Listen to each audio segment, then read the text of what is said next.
tous, merci d'être présents pour cette nouvelle vidéo qui va traiter de livres classiques. Je vais faire un top 30, donc mon top 30 de livres classiques avec une première vidéo, donc celle-ci avec les 10 derniers livres, ensuite les 10 suivants et les 10 premiers.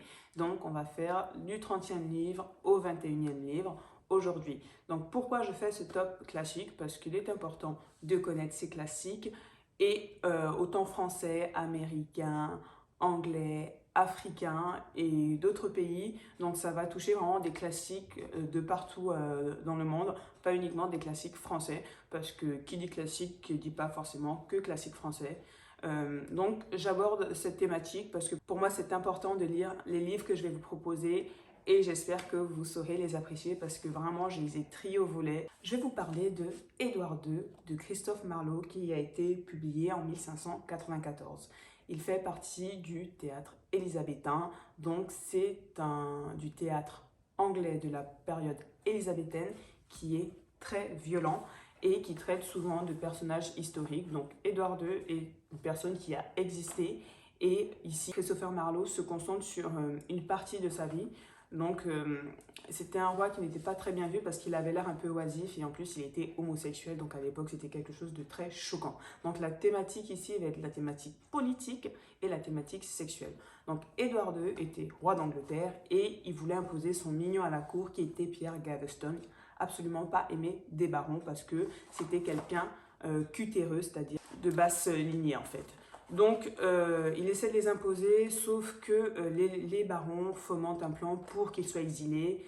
Alors, Édouard II, pour froisser personne, fait exiler Gaveston, mais il lui donne quand même des titres. Donc, les barons apprennent cela. Sa femme est carrément choquée et elle se rapproche d'ailleurs d'un des barons d'une manière...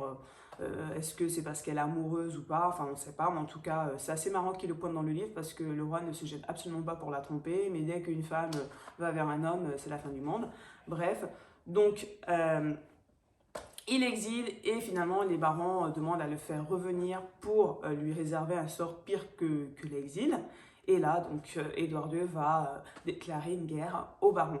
Donc, ensuite, l'histoire, c'est assez violent, surtout le sort d'Édouard II, de Pierre Gaveston. Je ne vais pas vous spoiler, il faut vraiment lire parce que c'est très intéressant. C'est du théâtre, on pourrait se dire oui, c'est ennuyeux. Alors, absolument pas, c'est vraiment prenant.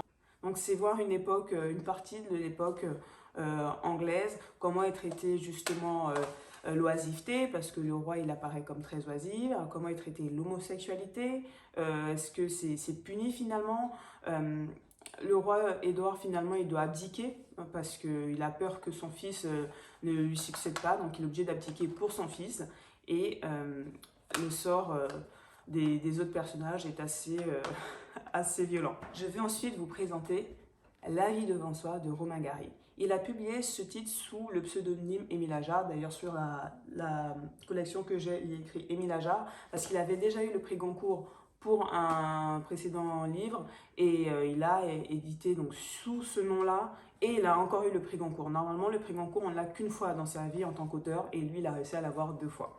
Donc, encore une autre prouesse de Romain Gary. Alors, ça se passe dans les années 70 à Belleville. Momo, c'est un petit maghrébin qui est recueilli par Madame Rosa, qui est une vieille dame juive. C'est une ancienne prostituée qui a connu Auschwitz. Elle accueille les enfants de prostituées pour leur éviter un sort horrible parce que le système pour ces enfants-là est vraiment bancal et elle veut l'épargner, ce petit Momo. Et on voit donc toute l'histoire à travers du regard de Momo, qui est un regard naïf, qui est un beau regard d'enfant avec toutes ses lacunes au niveau du vocabulaire. On voit tout au long du livre son vocabulaire évoluer. On voit différents personnages qui sont assez rocambolesques et assez drôles. Donc on a vraiment une multiculturalité, un panel de personnages de toutes origines qui est vraiment très beau ici. Cette mixité est vraiment très belle. Et on a ces 2 personnages principaux qui sont vraiment touchants, avec cette Madame Rosa qui a 2 obsessions dans sa vie, 2 peurs qui sont donc Hitler et le cancer, et le petit Momo donc qui a clairement, par rapport au titre, la vie devant lui, et qui a la trouille d'avoir toute cette vie devant lui et qui lui est offerte, et on a Madame Rosa qui est déjà en fin de vie et qui a quand même la trouille. Donc, je veux aussi vous parler donc Le Grand Môle d'Alain Fournier, qui a été publié en 1913, donc pendant la Première Guerre mondiale. Et c'est important de savoir que c'est à cette période-là parce que ce livre sonne comme une parenthèse à cette période qui était vraiment terrible en France. Donc Le Grand Môle, c'est l'un des livres les plus lus après Le Petit Prince et c'est une histoire d'amour, d'amitié et c'est aussi un drame. Donc Môle fait la rencontre donc, du narrateur, donc, par qui on voit donc, toute l'histoire. Et ce sont deux adolescents voilà, qui sont amis. Un jour, ils gambadent Môle un petit peu et puis il arrive dans un endroit où il y a une fête assez étrange, assez onirique même, elle est irréelle cette fête, on dirait, ça me fait penser à un souvenir d'enfance qu'on ne revivra plus et c'est une parenthèse dans le temps. Ensuite, il comprend que cette fête, c'est le mariage de Franz et Valentine, sauf que Valentine s'enfuit. À ce mariage-là, Môle s'éprend de la sœur de Franz, qui s'appelle Yvonne. Sauf qu'il la perd de vue, n'arrive plus à la retrouver. Pendant des années, il essaiera de la retrouver. Donc l'histoire se base sur cet amour perdu, ces retrouvailles, et c'est assez dramatique. Et c'est un livre qui est vraiment très triste et à la fois très beau et il donne envie de sourire hein, avec tout cet univers que l'auteur crée. Il nous emporte vraiment avec ses mots, ça se lit vraiment très facilement. Le livre, il est plein d'un charme en fait qu'on laisse dans l'enfance quoi. Je vais vous parler du journal d'Anne Frank, donc j'en ai déjà parlé dans une de mes vidéos sur les livres autobiographiques, dont je mettrai le lien en dessous de la vidéo, vous pourrez aller voir. Je vais en parler assez rapidement. Donc on connaît tous Anne Frank, c'est une adolescente qui est restée plus de 2 ans enfermée dans une annexe avec ses parents et des amis et elle a couché pendant plus de 2 ans ses pensées dans un carnet et c'est ce qui a été retranscrit justement dans ce livre où on voit en fait les émois d'une jeune adolescente qui rêve de plein de choses et qui au final ne pourra jamais les réaliser parce qu'on connaît tous l'issue de son destin tragique. Il a été publié en 1947 avec l'accord de son père. Le prochain livre est Le Horla de Maupassant. C'est une nouvelle fantastique qui a été publiée en 1886. Donc on a le personnage qui est en fait suivi, pourchassé par une présence invisible, une sorte d'esprit qu'il nomme lui-même le Horla. On se demande finalement pendant la nouvelle, est-ce que c'est psychologique ou réel? L'importance des auteurs, hein, des fois je parle des auteurs parce qu'il y a une importance avec leurs écrits, c'est que Maupassant était quelqu'un qui fréquentait énormément les milieux des prostituées. D'ailleurs, il a écrit un livre qui parle d'une prostituée qui s'appelle Boule de Suif, qui est très intéressant, je vous le conseille. Et il fréquentait les prostituées au point qu'il a eu la syphilis. Et l'un des symptômes de la syphilis, c'est que ça peut entraîner des hallucinations. Et finalement, je pense qu'il a voulu retranscrire ce qu'il vivait à travers cette histoire. Donc, on pense que l'auteur, en fait, on pense que le personnage, en fait, il est complètement fou. Mais à la fin de l'histoire, voilà, il y a un certain flou. Donc, je vous laisse découvrir cette nouvelle qui est assez excitant. Il y a un peu de frisson. Et je trouve que ça s'adapte à toutes les périodes. Parce que quand on aime bien les films d'horreur ou des choses qui font un petit peu peur, le horreur là, c'est parfait pour commencer une lecture de ce type-là. Le prochain livre, rien à voir, on est dans du théâtre absurde. Donc, c'est La cantatrice chauve de Eugène Ionesco. Donc, qui dit absurde dit absurdité. L'histoire en soi n'a pas vraiment de sens et c'est voulu. Ionesco a pensé à écrire cette pièce de théâtre quand il essayait d'apprendre l'anglais avec Assimil. Et donc quand on apprend l'anglais en général, c'est des phrases qui n'ont pas vraiment de sens avec ce qu'on est en train de faire. Brian is in the kitchen, what the fuck. Donc il s'est dit, allez, il va écrire une pièce un peu loufoque et c'est ce qu'il a fait. Donc La cantatrice chauve, c'est l'histoire d'un couple qui est là, qui raconte des choses qui n'ont absolument pas de sens, ça passe du coq à l'âne, on a la pendule aussi qui pète un câble, qui devient carrément folle, qui n'arrête pas de sonner n'importe comment. Ils accueillent un couple d'amis, et le couple d'amis, donc en attendant l'autre couple, ils sont en train de discuter, mais ils ne savent plus du tout qui sont l'un pour l'autre, ils ne savent plus qu'ils sont un couple, donc c'est limite, ils apprennent à se connaître là. Ensuite, les deux couples se réunissent, donc ils commencent à discuter à des choses sans queue ni tête. Il y a quelqu'un qui sonne à la porte, on ouvre, il n'y a personne, on ressonne à la porte. En fait, c'est le pompier qui était l'amant de la bonne Marie. Et puis il demande, mais vous n'avez pas vu La cantatrice chauve? Ouais, non, mais c'est quoi le sujet en fait dans tout ça? Et puis à la fin, on se rend compte que les personnages sont interchangeables. Donc c'est vraiment la folie. Et on ne se perd pas dans le récit parce que c'est assez bien construit. Il y a eu des représentations, je crois que c'est une des pièces qui a été le plus représentée en France à l'époque et qui a énormément de succès. Donc pour ceux qui ne veulent pas lire, bah, allez voir la pièce quand les théâtres rouvriront, parce que pour le moment, hein, voilà, on est tous assignés à domicile. Voilà, donc La Cantatrice Chauve, vous allez rigoler tellement c'est du n'importe quoi, c'est incongru. Le prochain livre, c'est Belle Amie de Maupassant. Il a été publié en 1865. Belle Amie, donc c'est l'histoire d'un arriviste, Georges Duroy, qui est un arriviste qui revient de la guerre et qui travaille donc sur les chemins de fer. Et puis grâce à sa beauté, parce qu'il plaît énormément aux femmes, et grâce aux femmes donc de la haute société, il arrive à monter les échelons professionnels, travaille dans un journal, il n'a pas de talent, grâce à la femme de son ami qui lui écrit un article, il arrive à avoir une place, en allant butiner à une femme qui est déjà mariée, à une autre dont il devient l'amant, il arrive à échelonner tout le monde, et à la fin on nous prédit un avenir, voilà. Donc c'est assez intéressant parce que souvent c'est les femmes qu'on va traiter d'arrivistes, de michetonneuses même.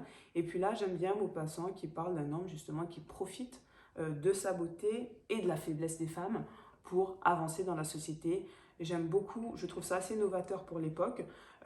Puis Maupassant critique énormément cette société bourgeoise et hypocrite.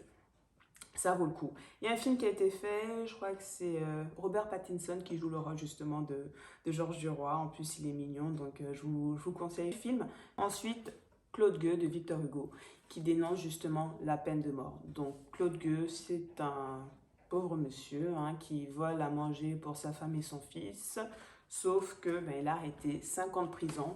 Les événements font qu'il se fait un ami en prison, mais le directeur de la prison, il n'aime personne. De toute façon, c'est des prisonniers, on les traite comme des chiens, il les sépare. Et là, badaboum, je vous laisse découvrir. Il est assez court, le livre. Franchement, il fait quoi? Il fait même pas 100 pages. Ça se lit en une journée, voire deux, un week-end. M'a coûté 1,50 €, ça coûte rien. Je suis sûre qu'à la médiathèque, vous devez le trouver. Il est vraiment très intéressant et surtout, c'est assez précurseur de Victor Hugo qui parle de la peine de mort, qui est quelque chose d'assez grave. Donc, il était un peu en avance sur son temps à ce niveau-là. Je précise bien à ce niveau-là, parce que sur d'autres choses, il n'était pas très en avance, Victor Hugo. Il était même en retard, j'ai envie de dire. Je vais vous parler du Petit Prince que j'ai abordé dans une de mes vidéos précédentes sur les livres pour les 10-13 ans.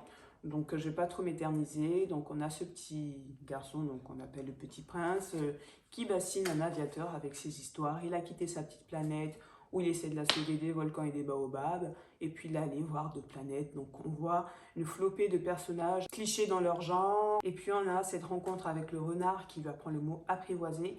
Ce que j'ai aimé dans ce livre, c'est qu'il se lit vraiment sans réfléchir en fait. Ça me fait penser à Bernard Werber.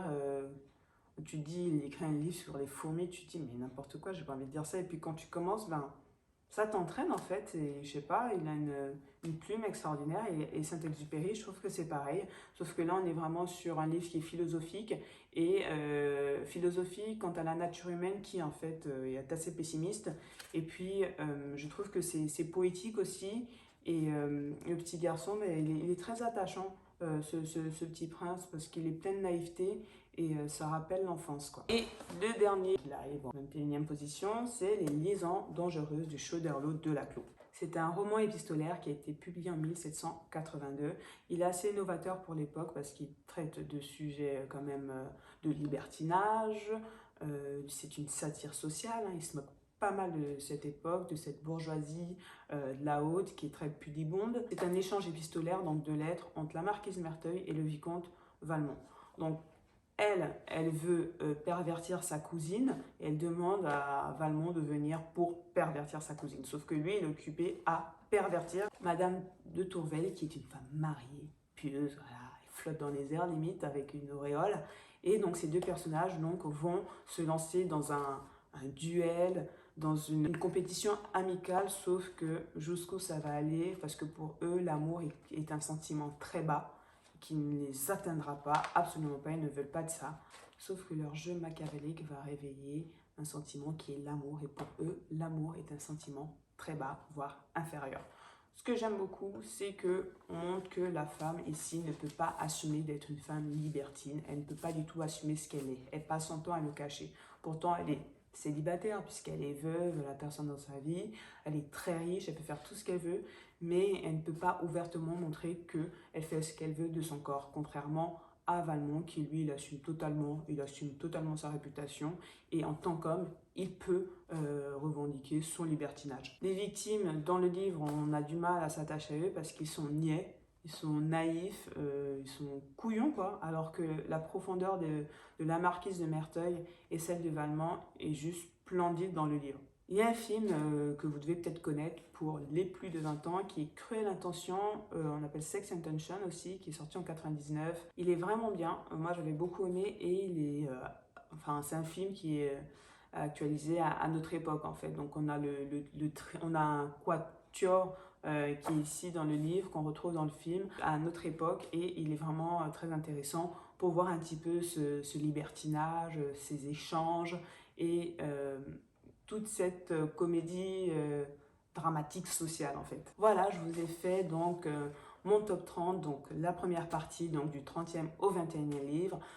J'espère que vous serez là pour la prochaine vidéo qui traitera donc des prochains livres, donc du 20e au 10e livre. Sur ce, je vous dis à bientôt. Salutations.